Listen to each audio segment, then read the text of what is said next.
Good evening, everyone. Thank you, Revan. So today we will be discussing interesting case scenarios in pediatric cardiology. PPT courtesy is by Dr. Vikram sir, our pediatric cardiologist. As sir is not available, so we are doing this thing as. So we will be going into the case-based scenarios, interesting cases we have come across. Am I audible to everyone?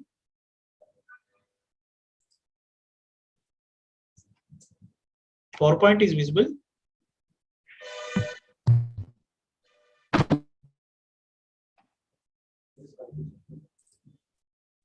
Yes, Dr. Bala. Okay, sir.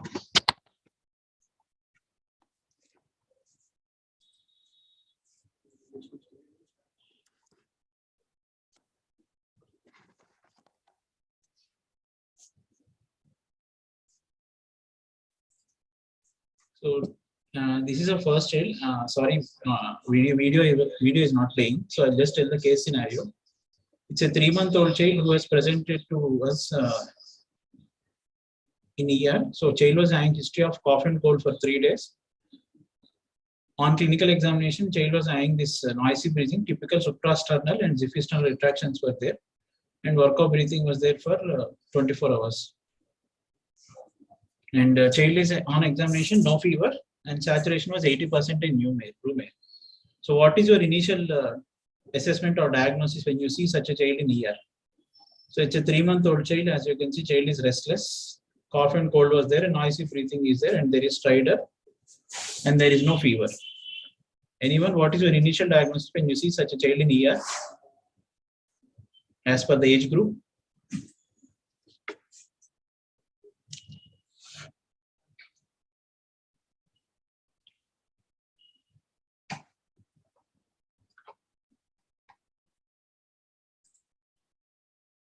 No one wants to comment on this child?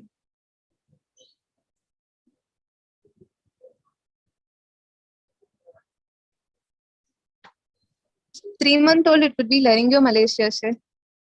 Okay, good. So laryngomalacia is there, but still 3 months, the child is normal, right? So there was no past history. So, but it can be one of the DDs. Any other diagnosis?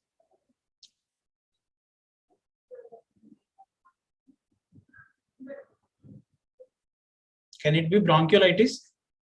Bronchiolitis, sir. Okay, it can be bronchiolitis, it can be group. So if you don't want to, this thing you can type in the text messages also. Let it be a more interactive session so that it will be more interesting. So we have clinically examined this child.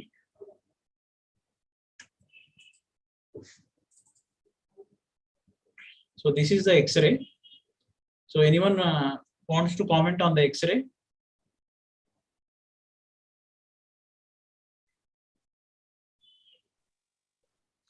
Cardiomegaly? Not much of cardiomegaly.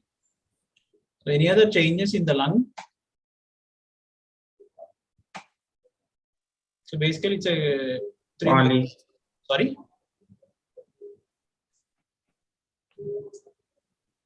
There are mild infiltrates, right, in the lung. Capacities. Yeah, there are mild infiltrates and this thing. So as such, the stridor was there. So our fellow doctor has taken the lateral view also to rule out any retropharyngeal abscess. But there is no airway obstruction, as you can see. So immediately what he did was he started the child on O2 because saturation is only 85% on the room air. So immediately as the child was having stridor, any other diagnosis for anyone other than bronchiolitis or laryngomalacia when you see such a child with fever, cold, cough, stridor? Sir, acute laryngotracheal bronchitis, sir. Steeple sign is seen. Okay, acute LTB is one possibility which you need to keep in mind because child is restless, sats are not maintaining. That is one possibility. So what you do is usually the same thing which we also do the same thing. We'll start the child immediately with O2. We'll start some steroids. So child was started on adrenaline and Budecort NEPs. But there was no response from the child side. So immediately we went for a blood gas. So can anyone comment on the blood gas?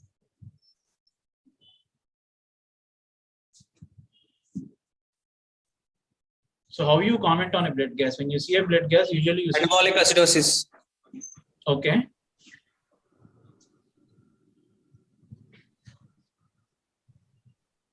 Any other findings? Increased lactate. Okay. SO2 is 58 only, sir. Sorry. CO2 washout. CO2 washout is not there. Still, complete, not compensatory. You can comment as such. Whenever you see a blood gas, usually you see the value whether it is normal. Between 7.35 to 7.45 is normal. If it is less than that, usually you see whether it is respiratory cause or metabolic cause. Here the PCO2s are fine. So go to the metabolic. Bicarb is 11. Definitely base deficit is -16 with lactate elevated to 6.7. So this is a case of respiratory acidosis. So with all the Metabolic. metabolic acidosis is there with lactate elevated. So what could be your DD now? So initially you thought it could be acute LTB, you thought it could be bronchiolitis, you thought it could be group, you thought it could be anything else. So you have started on steroids, O2, NEPs. Still no response. Seeing this gas, anyone wants to comment any further diagnosis? Because we thought it is a respiratory cause, but your PCO2s are normal, right? HB 7.7. Yeah, but with HB8, you don't cause anemia induced CCF. Yes. X-ray is also not showing much of cardiomegaly.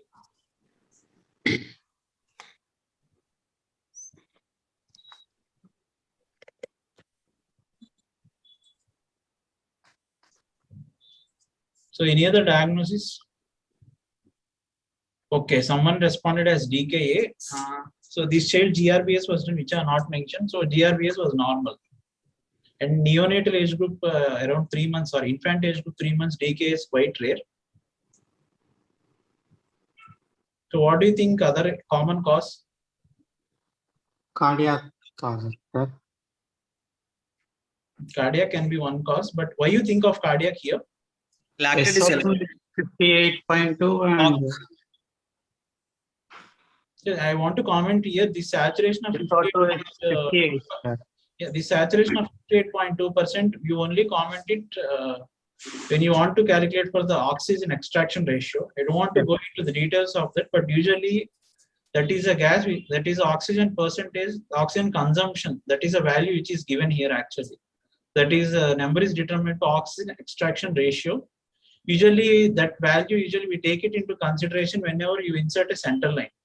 Like if you insert an internal jugular line, usually it will be in the SVC. So you can comment the oxygen uptake by the SVC. So if there is any failure, you can comment on that. If the child is, the center line is in the femoral, you can call it as mixed venous oxygen saturation, MVO2. You can Google it, you'll be having better idea. I don't want to go deep into that. Less than 5% than the normal PCO2. Yeah, so usually this VBG, you take it in the peripheral line. So usually we don't comment on this. Whenever you do a VBG, usually we don't comment on the periphery, this thing. Whenever you take it from the center line only, you see into this value. So that's what I just want to mention here.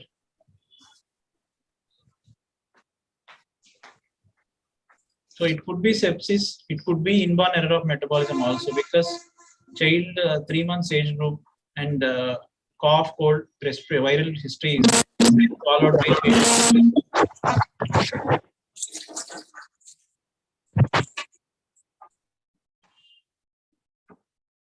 so followed by you notice that the child is having the distress, stridor. So we So did what is BP of the child and any other investigation done, sir? no, this BP of this child was having BP of 75/50. Still it is in the compensated shock range only. So pulses are okayish, not that bad. So whenever you see in the gas, immediately what our fellow did was immediately he has given one bicarb bolus along with NS bolus because lactate was high and there is respiratory acidosis. So he suspected with this history, with the clinical backup, with all the current investigations and the clinical examination, he thought it could be sepsis or IEM, or it could be acute laryngotracheal bronchitis. So he did an echo. So actually the echo was showing, you can see here, the RA and RV are significantly dilated compared to LA and LV. In the Thymin deficiency. sorry? Thymin deficiency. So why you think it is timing deficiency? RARV dilated, sir. So why? pH. Okay. And 3 months old, so mostly. So main possibility is whenever usually we have this facility of doing echo here, but most of the centers, they don't have the facility of echo machine available in their own units. So initial suspicion for us has been completely ruled out after seeing the echo. The echo was showing complete dilatation of RA and RV. So that's a good point. So this child is actually exclusively breastfed child. And as someone has pointed out, it is suspected thiamine deficiency induced PPHN. So immediately we have consulted our pediatric cardiologist. We have sent him the views. So immediately he told it is thiamine deficiency. So we have given one stat dose of 100 mg OD. Within next 6 hours, the child responded significantly well. And we have started for pH, sildenafil. So child has improved significantly nicely. The stridor has gone away. The distress got better. The peripheries have improved. So this is the blood gas, which has been taken after 4 hours. So can anyone even comment on this blood gas?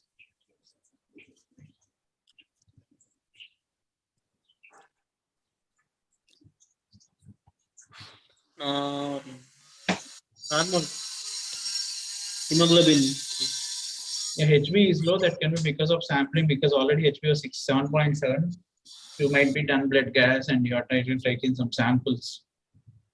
Normal ABG. So previous ABG was showing how much?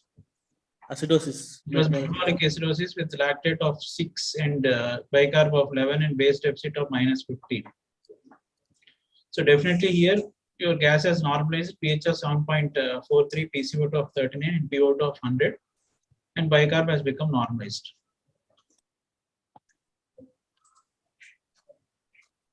So you can see the difference between the past echo view and here the echo view.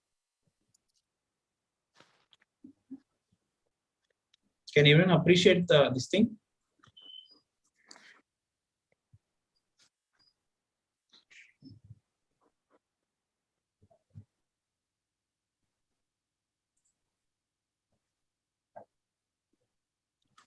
So definitely you can see LA and LV are far more visible. The compression from the RA and RV to LA and LV has definitely reduced because your pulmonary artery hypertension has reduced. So your RA RV has dilatation has become less. So compression is less. So automatically the perfusion will be better. Because the perfusion is better, the lactate will be normal and your bicarb levels are also completely normalized.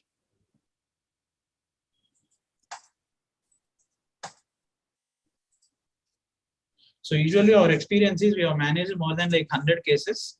So with thanks to Dr. Vikram sir, our pediatric cardiologist, who was very helpful in this particular child also. So from then onwards, we have started any child who usually presented at a significantly breastfed child. Okay.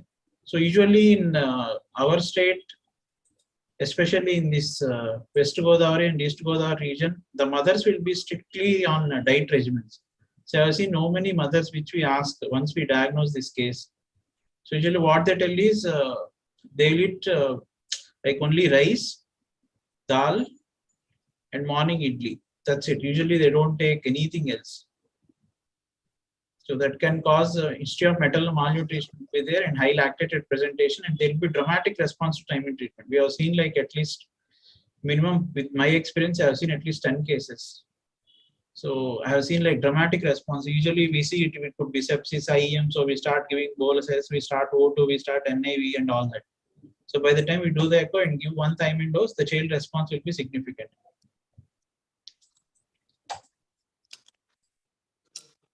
So as you all know, thiamine is essential water-soluble vitamin.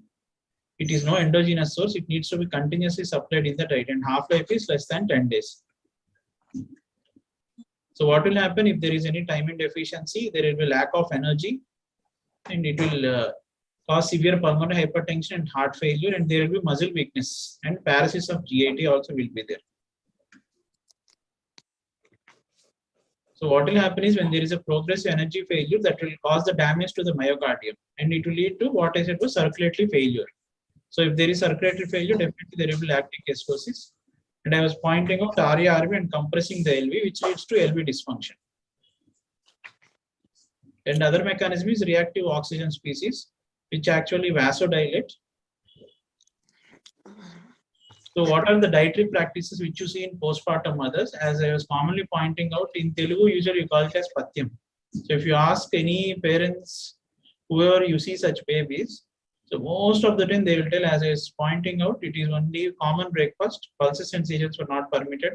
They usually take rice with rasam and a few selected vegetables. No other animal proteins were permitted. And evening time, if you ask the history, again they will tell, they'll just have a cup of tea with biscuits.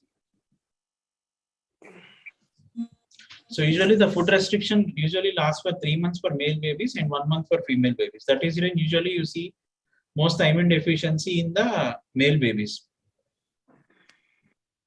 So as you see clinical symptoms, fast breathing, vomiting, and change in the voice, because I was training you, it will cause paralysis in the GIT.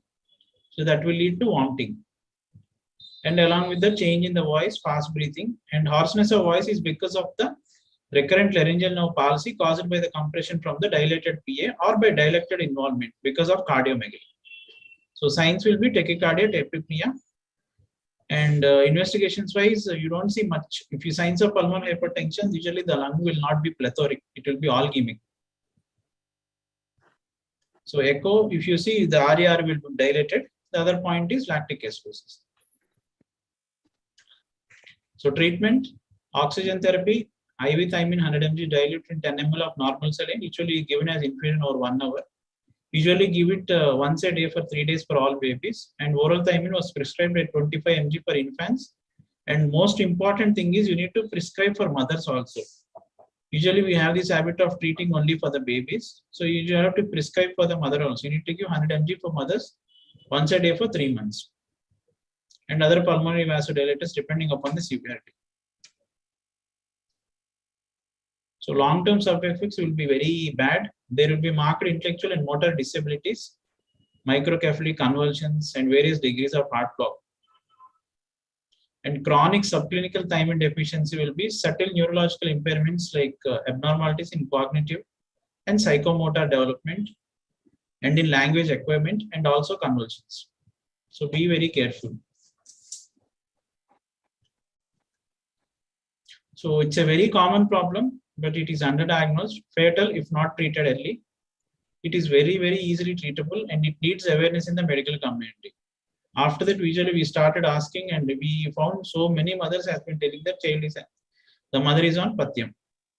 So when you see such a history, when you see someone who is having cough, cold, stridor, keep one possibility of beriberi also in your mind along with ALTB, bronchiolitis, and other causes. So this is the next child going into case 2. So 3-month-old male child, 5.5 kgs, fever for 2 days. We are treated with paracetamol for 2 days.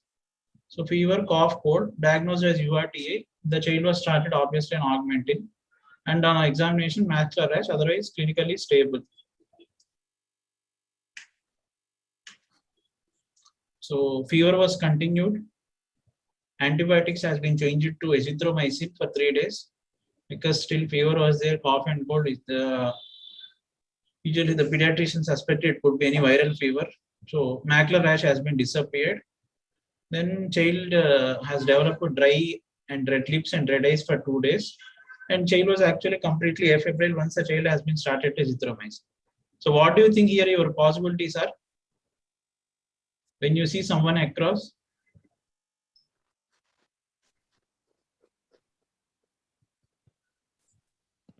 Kawasaki. Sorry? Kawasaki. Okay. Right away you want to think Kawasaki or? Enanthema, viral enanthema. So whenever you see fever with rash, how you approach any child with fever with rash? The type of rash. So you want to see what type of rash it is, right? So either it is maculopapular or macular, or it is exanthematous rash, or is it associated with itching, or it is not itching, right? So here this particular child, everything was fine and he was afebrile for 4 days.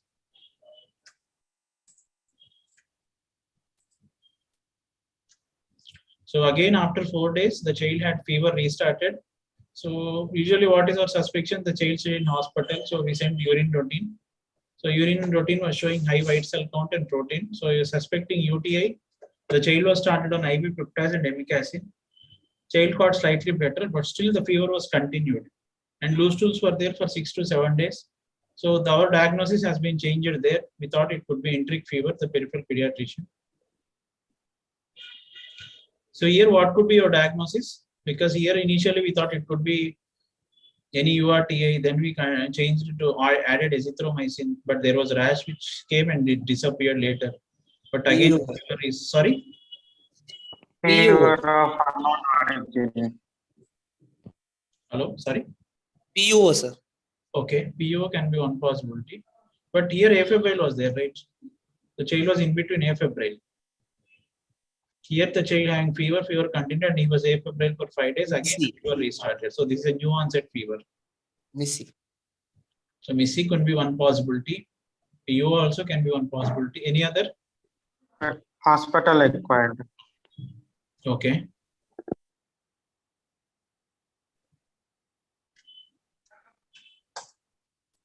Enteric to one positive. So after that, the child has been referred to tertiary center. Sorry. So child was started on IV peptides and monosep. Child was irritable and crying. So heart rate was more than 220. So suspected SVT, child was referred to us.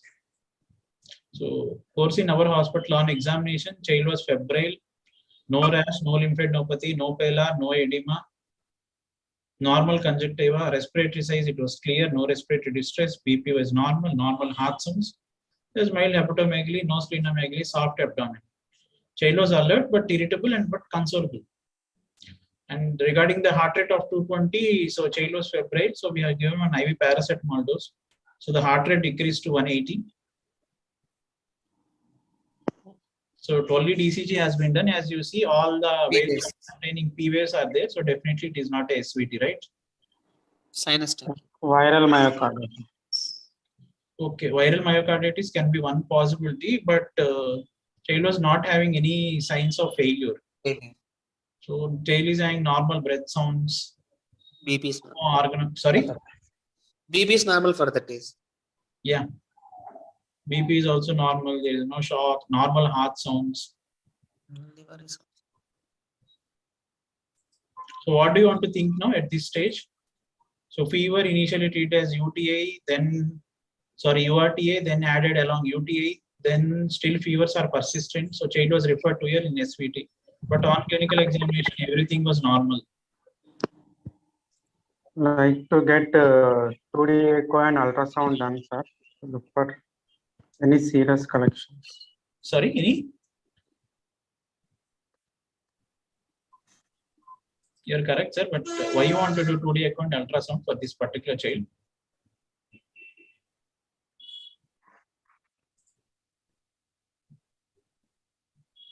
So how do you want to approach this child? So still the child is febrile. It's almost like in between a febrile period, but it was almost lasting for near to 10 to 12 days.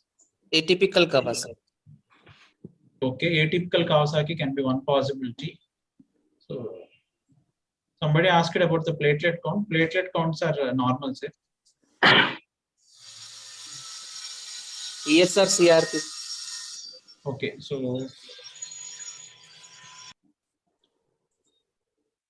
workup has been done. Ultrasound unremarkable. So we thought it could be Missy also, as you pointed out. So we have done that also. And as such, at that time it could be COVID. So during that time we have done COVID PCR antigen antibody, both negative. For parents also it was negative. So LFTs and RFTs all are unremarkable. Chest X-ray we have done, no abnormalities.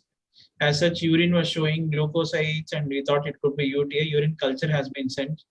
Urine culture is also negative. Blood culture is sterile.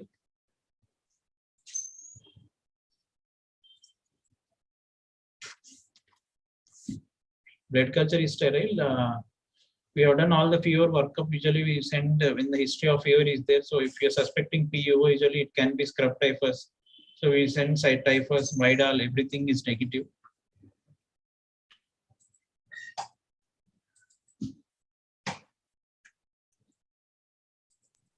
Look for any hidden abscess. Okay, so as someone has pointed out, initially, as you go back to the history, so whenever you suspect fever with rash, don't take it lightly. Someone has pointed out atypical Kawasaki. Sir, can you tell why you suspected atypical Kawasaki in this particular chain? Fever of 5 days, more than To high 5 grade days. fevers, Okay. rised CRPs. Okay. And platelet count is normal in both atypical or. Okay, so this child was having actually conjunctivitis, redness of lips and all, and then rash. With all the other features are negative. But you need to, main point is like whenever you see such a kids with rash, typically you can't see every child having the typical Kawasaki features. So sometimes you need to suspect of atypical Kawasaki also.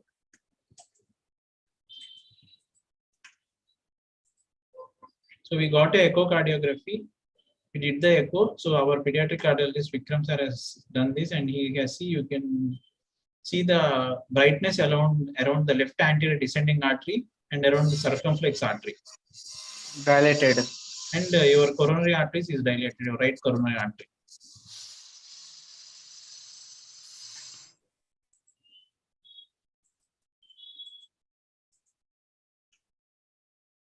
So management, IVAG we are given 2 grams per kg, methylprednisolone. The fevers have subsided after you are giving IVAG and methylpred.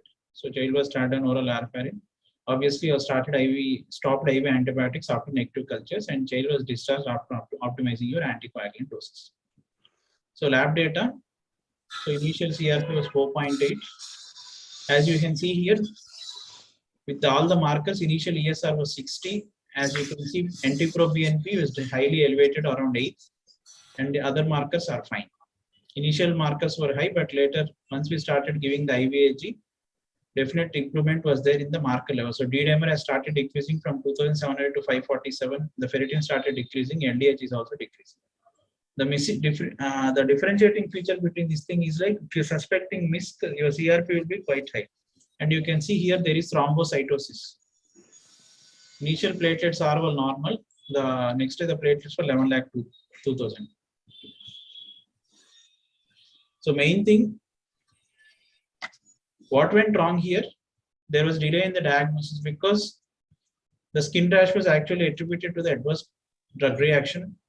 Main thing is like there was cracked lips and red eyes which are completely missed, and there was sterile pyuria.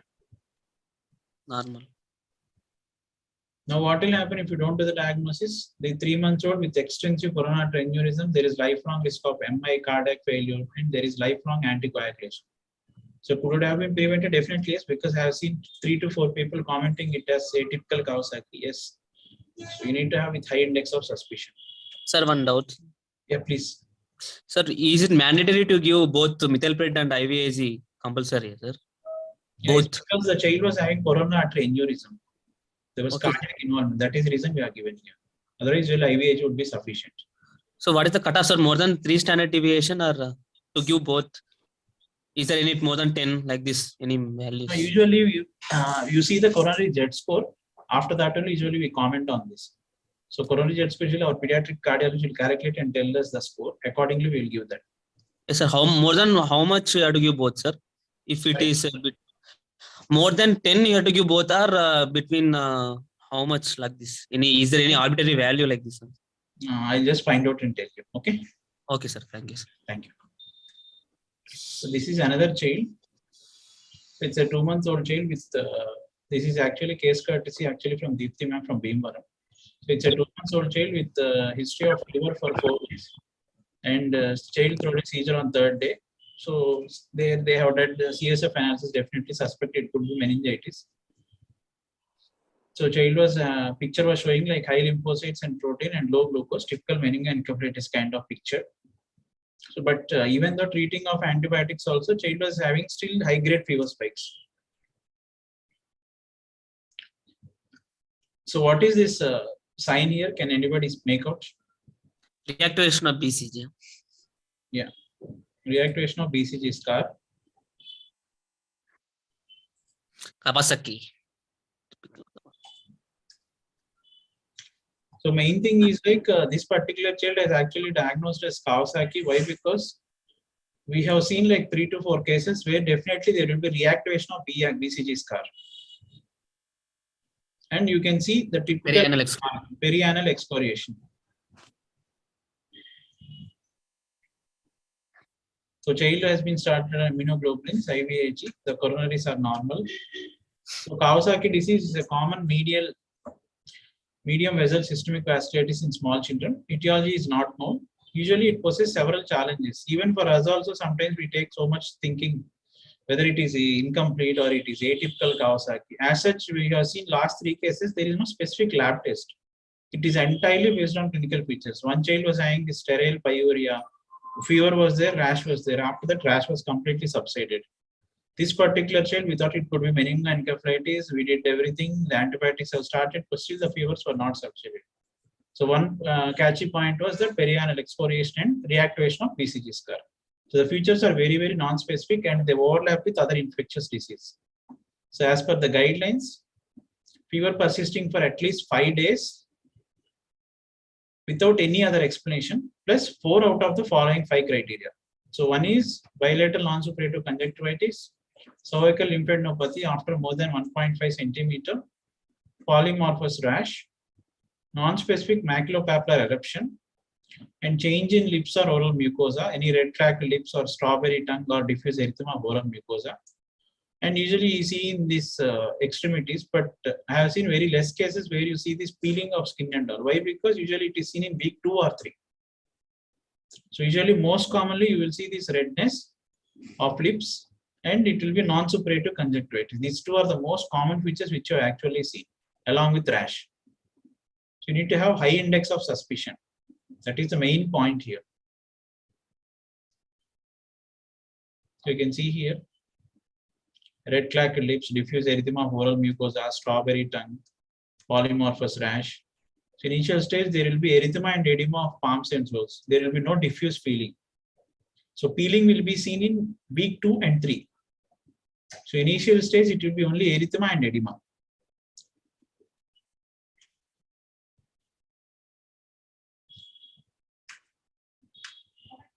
So incomplete Kawasaki disease, it is usually more common in infants less than 6 months, and presence of fever and less than 4 principal this thing. So fever and excessive irritability may only be the manifestation, and not all clinical features of Kawasaki may be apparent at a given time. Some of the features may already have subsided, hence one should carefully observe and ask for signs and symptoms. So incomplete Kawasaki disease is most commonly seen in infants and it is associated with development of coronary artery aneurysms. So this particular child, we had this fever, irritability, and meningitis signs. So what is atypical Kawasaki? It can be seizure, stroke, meningitis, arthritis, pneumonia.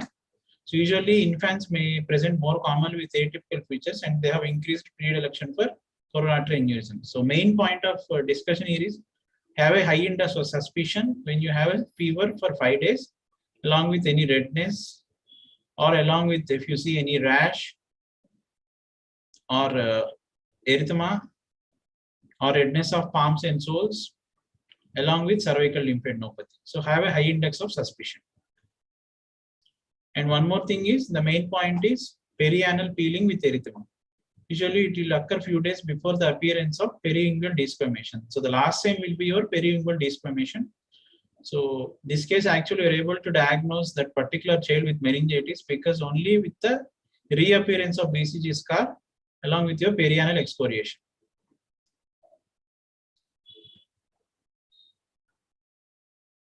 So what are the other indications of Kawasaki disease? Reactivation of BCG site, sterile pyuria, peripheral arthritis, CSF pleocytosis, and extreme irritability out of proportion to the fever. So learning points, always suspect Kawasaki children in Kawasaki disease in children with PUO, febrile illness not responding to routine treatment. Late diagnosis of serious implications. Beware of incomplete Kawasaki disease, atypical Kawasaki disease, especially in the young infants. Not all features of Kawasaki will be present at the time of infection. So beware of other features as clearly mentioning out. There can be sterile pyuria, CSF pleocytosis, meatal inflammation in boys, and erythema and duration of BCG scars and gallbladder hydrops. So this is another child, 9 years old male child with multiple joint pains for 20 days, small joints of hands and feet, and there is back pain. So family history of similar complaints was there with his elder sister. So definitely they are treated as juvenile idiopathic arthritis. So child was referred to rheumatologist. ESR has been raised at the rheumatoid factor ANR negative. Started on naproxen, no improvement at all. So what do you think when you come across such a child?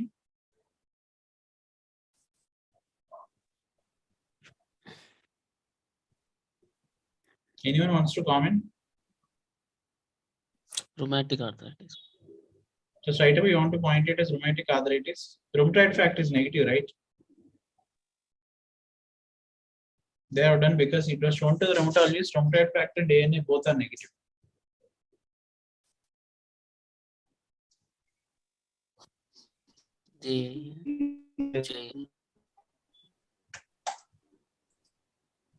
So it was seen by referred pediatrician. Another, so he got the history of fever and cold was there 1 week before the onset of joint pains. And clinical examination, there was a pansystolic murmur. He requested echo. So ASO titers and has been done, which is more than 5,000. So what is your diagnosis now? Rheumatic fever, arthritis. Yeah, it could be rheumatic heart disease. So there was severe MR was there.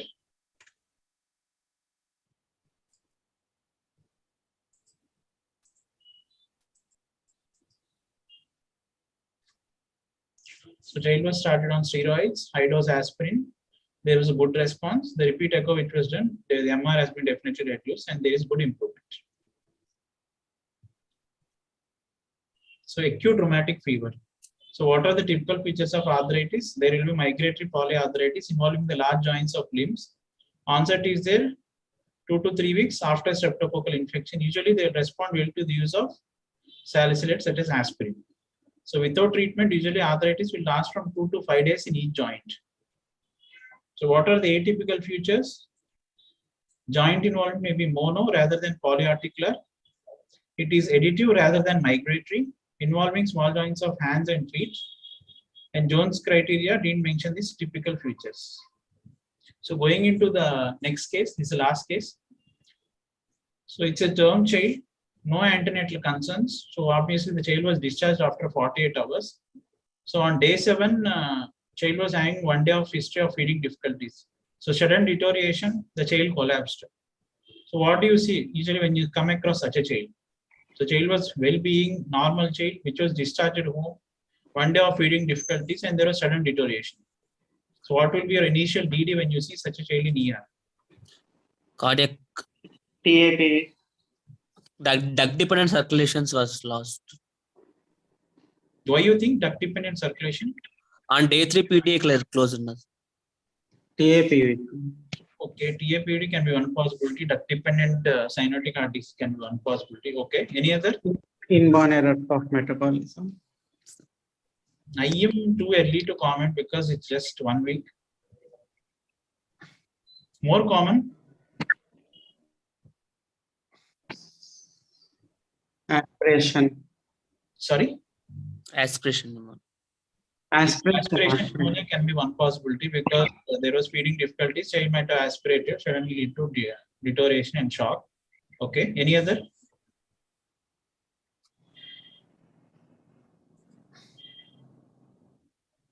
Can it be sepsis and septic shock? Yes, sir. Right, it's more common, right? Yes, sir. rather than your PDA closing and your duct dependent and this thing. So aspiration pneumonia and septic shock are more common possibilities, right? Yes, sir. So initial assessment and management, ABC. So secure the airway, breathing, ventilatory support if needed. Definitely the child was in shock. So fluids has been given. So GRBS has been done. The GRBS is around 85. So immediately in the ER itself, when the child was in collapsed state, the heart rate was 180. The respiratory rate was around 70 per 80 per minute. The child was having retractions, pale, car shock. So immediately we secured the airway. We have given fluid boluses, start an inotrope. So differential diagnosis, it could be sepsis, aspiration pneumonia query. As someone has nicely pointed out, it could be critical congenital heart disease. That is one most important point because child is well thriving, normal, home when child with just history of feeding difficulties suddenly comes to in a collapsed state. So you need to suspect of left heart obstructive lesions. And it could be IEM as someone has pointed out. So when do you suspect the cardiac problem? If you see a heart murmur or feeble femoral pulses, usually we don't tend to see the lower limb pulses whenever we are discharging a neonate. When I have that habit, you see the clinical color, the child is pink colored, right? Do you have the habit of checking lower limb pulses? Yes, sir. No. Yes. When I see the color, I think like, okay, baby is pink colored, active, warm. I'll just write criton activity good. The child Coact. sorry? Yes, sir. Coact may be the Yeah, coactation, you need to have one more possibility. So you need to see for differential cyanosis. SpO2 pass test. Sorry? SpO2 test, sir. Yeah, you need to do that also. So usually whenever you suspect a cardiac problem, if you give oxygen for 5 minutes, after that, if you see the PaO2 definite difference, if the PaO2 goes up to 225, then it's not a cyanotic heart disease. If it is less than that, you can suspect cyanotic heart disease. But you need to, when do you suspect a cardiac problem? If you have heart murmur, feeble femoral pulses, and upper limb and lower limb BP difference, differential cyanosis. So what could be your DD now? So now you are suspecting could be cardiac. What is the pulse? So lower limb pulses are feeble, upper limb pulses are okay. Coact is the most. So coactation of aorta. Hypoplastic left. Hypoplastic left heart syndrome. Okay. Interrupted aortic arch. Interparatic arch also can be one possibility.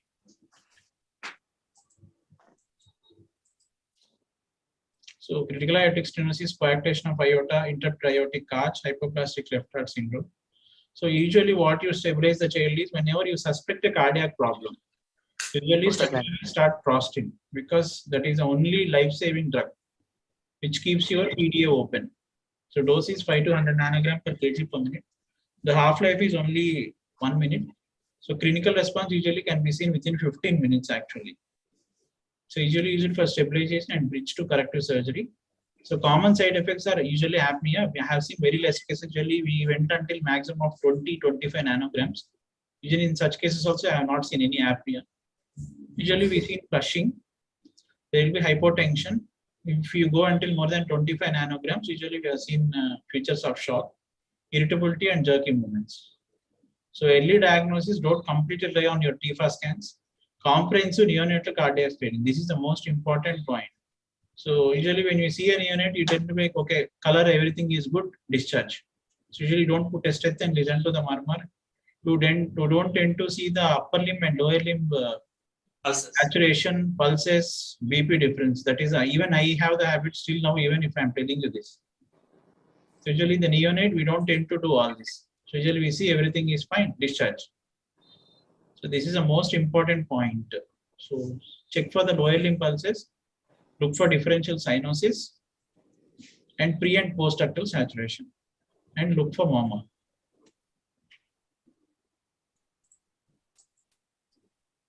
So you can see here initial Actually, the video is not payable. So initially here the down baby was saturation of 80, 72. So once we started, it increased to 97. Everything was fine.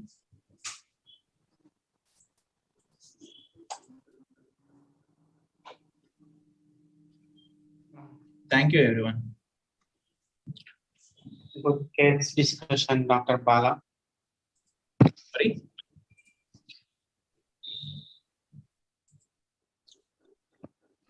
So I'll conclude this session. Anyone having doubts? One more case. No, actually, that due to the time frame, I need to end this session here. So any doubts? Sir, is it sir. mandatory to intubate neonate before giving prostaglandin?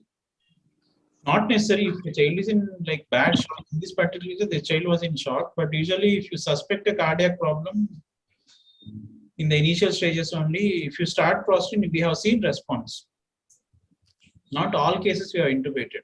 If the child is in a complete collapsed state, we have intubated, but not all of them we have intubated.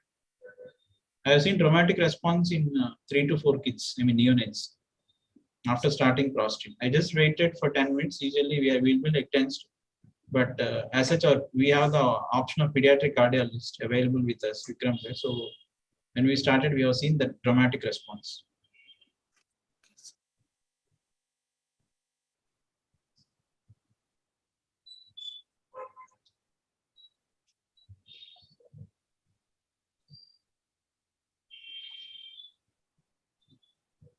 Enoxaparin till how much? In Kawasaki, enoxaparin till how many days you are taking, sir?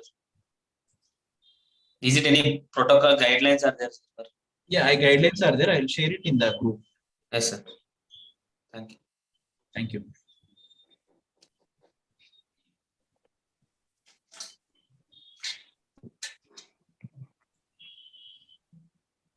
Okay. Thank you, everyone. Thank you for joining this wonderful session. Thank you, Dr. Balakrishna Reddy. Thank you. Nice. Thank you. So I'd like to conclude this meeting. Thank you.